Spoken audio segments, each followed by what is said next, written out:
Τα ανατοϊκά αεροπλάνα σε μια εβδομάδα κατάφεραν χτυπήματα στους Σέρβους της Βοσνίας που οι αντίπαλοι τους δεν τα είχαν καν φανταστεί μέσα σε 3,5 χρόνια πολέμου.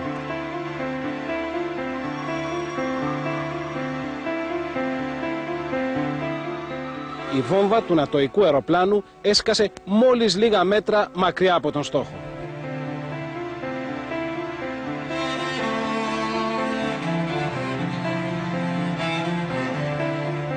Οι νατοϊκές βόμβες δεν κατάφεραν να καταστρέψουν αυτή εδώ τη γέφυρα.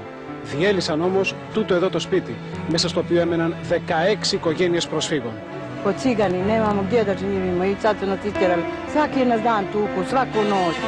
Čemu ovo?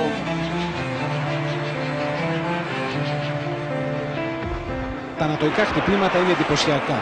Ο στόχος, η γέφυρα, βρίσκεται λίγα μέτρα από τις πολυκατοικίες. Τη μια νύχτα έπεσε η πρώτη βόμβα. Η γέφυρα τραντάχτηκε αλλά άντεξε. Το άλλο βράδυ 2 βόμβες την διέλυσαν.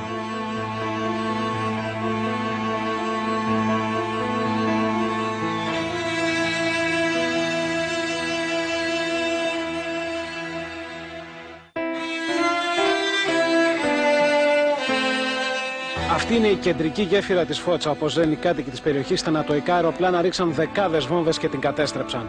Το πιο εντυπωσιακό όμως είναι ότι αυτή η γέφυρα βρίσκεται ακριβώς δίπλα σε σπίτια, ακριβώς δίπλα σε κατοικημένη περιοχή.